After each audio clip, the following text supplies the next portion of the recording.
Alright, hi, welcome you guys. This is Pre-Calculus A, and we're talking about the sum and difference identities, which are a little bit more complicated identities, but they help us find answers to questions such as find the sine of 75 degrees.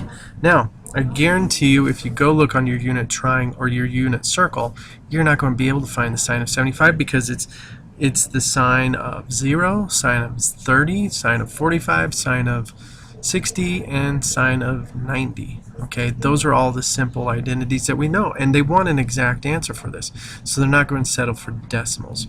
Okay, so these identities were just formed for tough angles that work like this, and so I've put in a bunch of alphas and betas, but that's just to tell the difference between the two angles.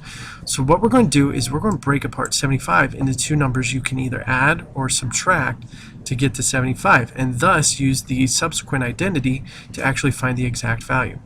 Now, some notes real fast. Okay, if you see a plus or minus, and then you see a minus or a plus, if I use a plus in the first part, then I have to use a minus in the second part. Okay, if I see a minus in the first part, I have to use a plus in the second part. Just as simple as that. However, if you see a plus or minus and then a plus or minus in the actual identity, if you see a plus here, you're going to use a plus here, and if you see a minus here, you're going to do a minus here. And tangent is just the weirdo of the whole group, where it does the plus or minus up top, and then it does the minus or plus down below. Okay, so find sine of 75 degrees. I'm going to think of some really easy stuff first, and I'm going to use it. I'm going to think of this as sine of 45 degrees plus 30 degrees. And ta-da! I can start using a sum identity to actually use this. Okay, so since that one is the first one, I'm using a sum identity right here. I'm going to be using this part right here. Okay, so alpha will be my 45, and my beta is going to be 30 in this case. So when I rewrite this, this is going to be the sine of 45 times the cosine of 30. Alright, and since it's plus, I'm going to use a plus here because it's also a plus or minus, plus cosine of 45 times sine of 30. Okay, now I do know these ratios, and it is easier to work with. So this would be root 2 divided by 2 times cosine of 30 is going to be root 3 over 2. Okay, and then plus cosine of 45 is going to be root 2 over 2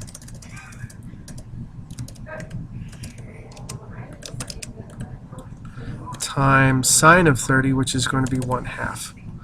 Okay, now when I multiply straight across, obviously I multiply the denominators with the denominators and the numerators with the numerators. So when you write it out longhand and on a computer like I am, you have to be careful when you do it. So this becomes root 6 up top over 4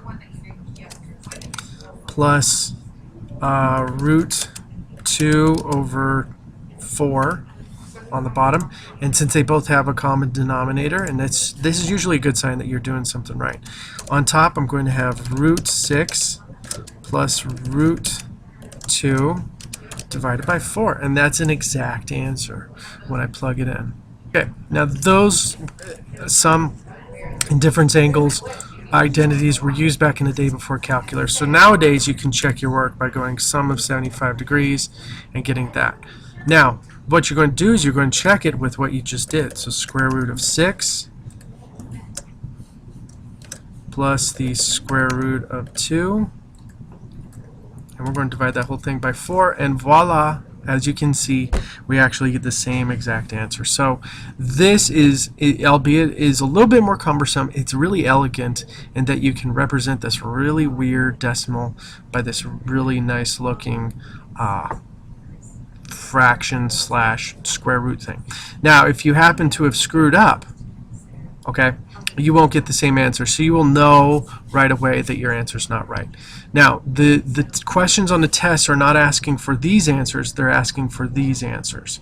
So please understand, you do need to actually do the sum or difference identity and then actually check it by checking with your calculator, did I do that correctly? Okay. All right, now if you had to do like a difference one, you could do, like, let's say cosine of 15 degrees. Okay, you could treat this as cosine of 45 degrees minus 30 degrees.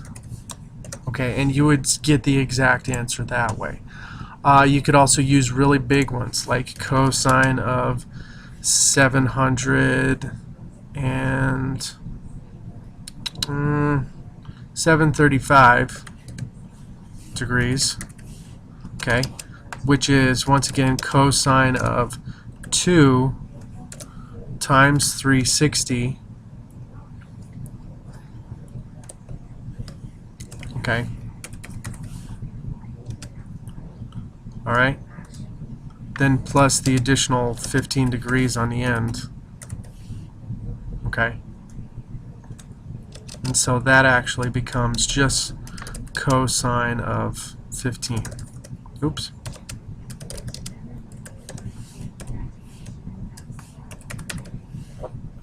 Okay, and then you could change that to 45 minus 30.